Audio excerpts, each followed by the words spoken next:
കരിമീൻ പൊള്ളിച്ച് ഉണ്ടാക്കാൻ വേണ്ടി നമ്മുടെ ഫസ്റ്റ് പ്രോസസ്സിങ് കഴിഞ്ഞു. നമ്മൾ അടുത്ത സെക്ഷനിലേക്ക് പോവുകയാണ്. കരിമീൻ പൊള്ളിച്ചതിന് ആവശ്യമായ മസാല കൂട്ടാണ് നമ്മൾ ഉണ്ടാക്കാൻ വേണ്ടി. മസാല എന്താണ് ചെയ്യേണ്ടത് അതിനുണ്ടാക്കാൻ വേണ്ടി? മസാല ഉണ്ടാക്കാൻ ആദ്യം നമ്മൾ ഓയിൽ ഒഴിച്ച് ചെയ്യുക. ഓയിൽ ഒഴിച്ച് ചൂടാക്കിയതിന് ശേഷം എന്താ ചെയ്യുന്നത്? വാഴയില പൊതിഞ്ഞ് നമ്മൾ ചട്ടി വെച്ച് പൊള്ളിച്ചെടുക്കുക. ശരി. അപ്പം മസാല ഏതെല്ലാം ആവശ്യം? എണ്ണ ഒഴിച്ചതിന് ശേഷം കുറച്ച് വെളിച്ചെണ്ണ ഒഴിച്ചാൽ മതി. കുറച്ച് വെളിച്ചെണ്ണ. അതിലേക്ക് ഇഞ്ചി ഇതും ഇതായിട്ട് ചെയ്തത്. ഓക്കെ. ഇഞ്ചിയും വെളുത്തുള്ളിയും ചതച്ചത് നമ്മൾ ഇതിലേക്ക് ഇട്ട് കൊടുക്കുക.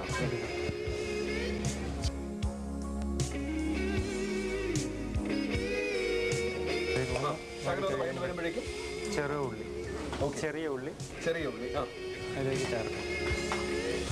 ശകലം ഒന്ന് വഴണ്ട് വരുമ്പോഴേക്കും ഇത് ചെയ്യുന്നത് ചെറിയ ഉള്ളി ചതച്ചെടുത്തത് അതിലേക്ക് ചേർത്ത് കൊടുക്കുകയാണ്.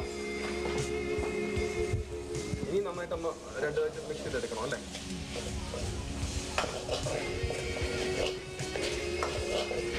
ഇനി എന്തെങ്കിലും ചേർക്കേണ്ടതായിട്ടുള്ളത്? മസാലയെല്ലാം ചേർക്കണം. നല്ലവണ്ണം വഴന്ന് കഴിയുമ്പോഴത്തേക്ക് ഓക്കെ ചെറിയ രീതിയിൽ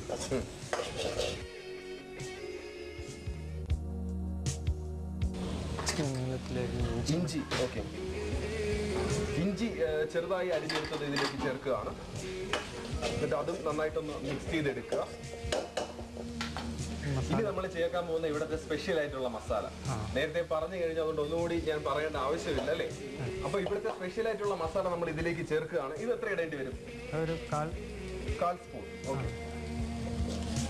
കാൽ സ്പൂൺ മസാല പ്രത്യേകിച്ച് ഇവിടെ അരമന റെസ്റ്റോറൻറ്റിൽ ചേർക്കുന്ന മസാലയും അതിനകത്ത് ചേർത്ത് കഴിഞ്ഞു. നമ്മൾ ഇതിലേക്ക് ആവശ്യമായ പൊള്ളിച്ചേരാം. ഇനി എന്താണ് ചേർക്കാനുള്ളത്? കറിവേപ്പില. എത്ര കറിവേപ്പില? തണ്ടോടെ തന്നെ.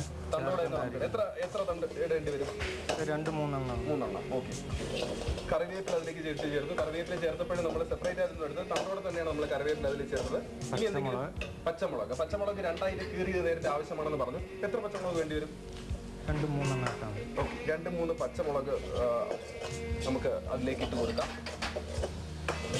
അല്പം കുരുമുളക് പൊടി എത്രയാണ് ആവശ്യം? 1/4 ടീസ്പൂൺ. അതിൻ്റെ എരിവേ ഉള്ളൂ. ഓക്കെ.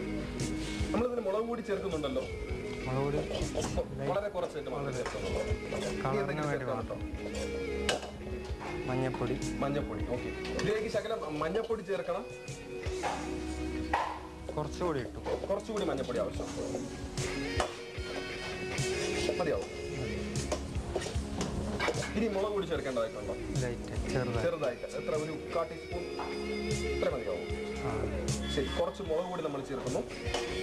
ഇനി എന്തെങ്കിലും കൂട്ടത്തിൽ ചേർക്കാറുണ്ടോ? നമ്മളിനി അവസാനമായിട്ട് ചേർക്കാൻ പോകുന്നത് ഉപ്പാണ്. ഉപ്പും ചേർത്ത് കഴിഞ്ഞു. ഇനി നമ്മുടെ മസാല റെഡി ആകുന്നുണ്ട്. അതിന് മുമ്പ് കുറച്ച് പച്ചമുളക്. എത്ര? ഉണക്കമുളക് എത്ര ചേർക്കേണ്ടി വരും? 2-3. ഒരു 2-3 ഉണക്കമുളക് ചേർക്കുന്നുണ്ട്. എല്ലാ മസാല കൂട്ടുള്ള എല്ലാ കാര്യങ്ങളും തയ്യാറായി കഴിഞ്ഞു. ഇതിലേക്ക് നമ്മൾ തേങ്ങാപ്പാൽ ഒഴിക്കും. എത്ര തേങ്ങാപ്പാൽ വരും അത്? 2-3 തേങ്ങ. ഓക്കെ. അപ്പം തേങ്ങാപ്പാലും ഇതിലേക്ക് ഒഴിച്ചു കൊടുത്തു. ഇതിലാണ് മീൻ ശരിക്കും ബോയിൽ ചെയ്യുന്നത്. ഇതിലാണ് ബോയിൽ ചെയ്തെടുക്കണം.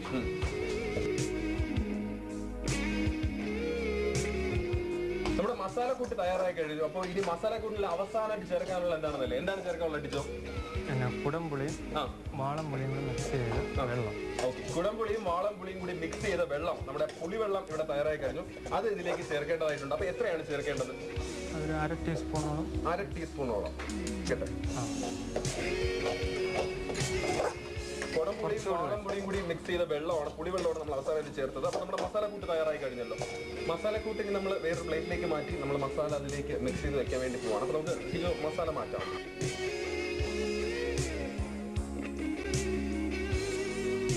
നമ്മൾ ഒരുവിധം നേരത്തെ നമ്മുടെ മീനുണ്ട്, കരിമീൻ ഇവിടെ നേരത്തെ നമ്മൾ ചെയ്തു വെച്ചത് കണ്ടു. എണ്ണയിലിട്ട് ചെറുതായിട്ടൊന്ന് മൂപ്പിച്ചെടുത്തിട്ടുണ്ട്. ഇപ്പം മസാല റെഡിയായി. ഇനി എന്താണ് വെട്ടിച്ചോ? ഇനി ഇത് പെരട്ടി. ഓക്കെ.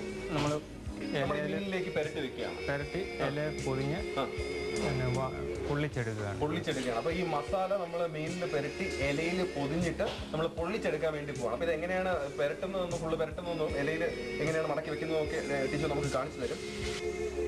ഓക്കെ, തക്കാളി ചെറുതായിട്ട് അരിഞ്ഞത് റൗണ്ടിൽ കട്ട് ചെയ്ത്. ഓക്കെ, തക്കാളി റൗണ്ടിൽ കട്ട് ചെയ്തതാണ്.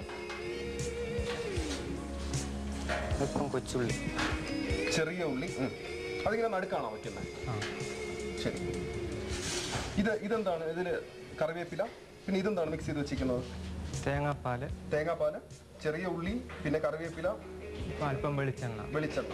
ഓക്കെ, പിന്നെ പച്ചമുളക് രണ്ടായിട്ട് കീറിയത്, അതിലൊരു 2-3 കഷ്ണം. ഇതെല്ലാം കൂടി ചേർത്ത് മിക്സ് ചെയ്താണ് ഈ കാണുന്നത്. ഇപ്പൊ ആദ്യത്തെ ഒരു മീനിലോട്ട് പുരട്ടാൻ പോവാ. ശരി. മസാല നമ്മളുണ്ടാക്കിയ മസാല മീനിന്റെ ഭാഗങ്ങളിലേക്ക് പുരട്ടി വെക്കാൻ വേണ്ടി പോവാണ്. ഇത് നേരത്തെ നമ്മൾ 20 മിനിറ്റ് നമ്മൾ ഒന്ന് മാറ്റി വെച്ചു, മസാല ഒന്ന് പിടിക്കാൻ വേണ്ടി മാറ്റി വെച്ചു. വേണ്ട, അങ്ങനെ ചെയ്യേണ്ട. നമുക്ക് അല്ലാതെ തന്നെ ഇതിലേക്ക് ഇലയിലേക്ക് എടുത്ത് വെക്കാൻ പറ്റുമല്ലോ.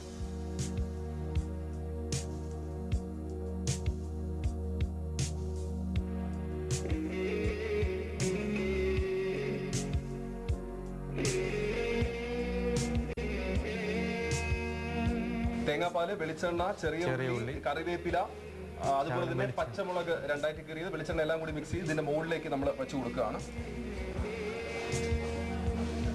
അത് മുഴുവനായിട്ട് നടുക്ക് മാത്രമേ വെച്ച് കൊടുക്കുന്നുള്ളൂ. അത്ര ശരി.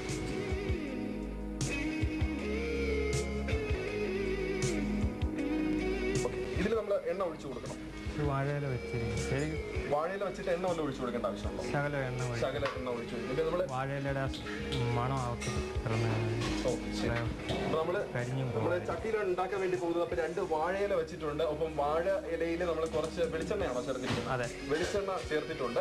അത് എന്തിനാണെന്ന് നേരത്തെ ടീച്ചർ പറയുകയുണ്ടായിട്ട്, അത് സ്മെല്ല് കിട്ടാൻ വേണ്ടിയാണല്ലേ? സ്മെല്ല് അകത്തേക്ക് കിട്ടാൻ വേണ്ടിയാണ് ചെയ്യുന്നത്. ഇനി നമ്മൾ ഇതിലേക്ക് വെച്ച് കൊടുക്കുകയാണ് ചെയ്യുന്നത്. ശരി. അപ്പൊ നമ്മൾ കരിമീൻ പൊള്ളിച്ചതും ഇലക്കകത്താക്കിയിട്ട് അതും ഇതിലേക്ക് വെച്ച് കൊടുക്കും. ഇനി നമ്മൾ മറ്റൊരു വാഴയില കൊണ്ട് ഇത് മൂടാൻ വേണ്ടി പോവുകയാണ്. അപ്പൊ ടീച്ചർ നമുക്കത് മൂടി വെക്കാം.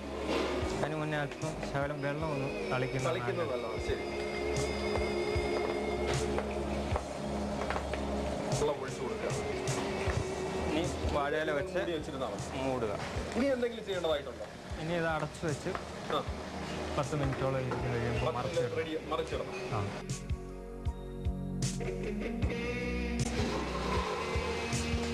ഒരു സ്മെല്ലൊക്കെ തന്നെ, ഒരു സൈഡ് തന്നെ ഏകദേശം ഇതായപ്പോൾ തന്നെ സ്മെല്ലൊക്കെ കിട്ടി തുടങ്ങി.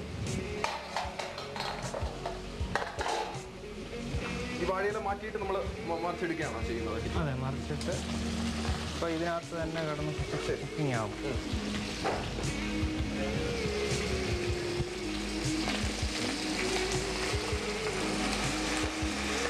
മറിച്ചിട്ട് കൊടുത്തു. നമ്മുടെ കരിമീനെ വാഴയിലക്കകത്ത് വെച്ച് നമ്മളിപ്പോ ഒന്നും ചേർക്കത്തൊന്നുമില്ലല്ലോ, എണ്ണയോ വെള്ളമോ ഒന്നും ഒടിക്കത്തൊന്നുമില്ലല്ലോ. വീണ്ടും വാഴയില വെച്ച് മൂടിയാൽ മതിയല്ലോ. 10 മിനിറ്റ് സമയം ഒരു സൈഡും 10 മിനിറ്റ് സൈഡ് മറുവശവും നല്ലതുപോലെ ഒന്ന് ചൂടായി വരുമ്പോഴേക്കും നമുക്ക് ഇതെടുത്ത് മാറ്റാവുന്നതാണ്. അല്ലെ, വാഴയിലേക്ക് കിടന്നു. നമുക്ക് 20 മിനിറ്റ് സമയമാണ് നമ്മൾ ഇതിനകത്ത് വെച്ച് വേവിച്ചെടുത്തത്. ഇനി നമുക്ക് പ്ലേറ്റ് മാറ്റാമോ? പ്ലേറ്റിലേക്ക് മാറ്റാം. ശരി. അപ്പൊ അതിന്റെ നമ്മൾ മൂടി മാറ്റി, ഇനി നമ്മൾ വാഴയിലേക്ക് മാറ്റി നമ്മുടെ കരിമീൻ പൊള്ളിച്ചത് സർവിംഗ് ഡിഷിലേക്ക് മാറ്റാനുള്ള സമയമായിരിക്കുകയാണ്. അങ്ങനെ തയ്യാറായത് നമ്മൾ ഒരു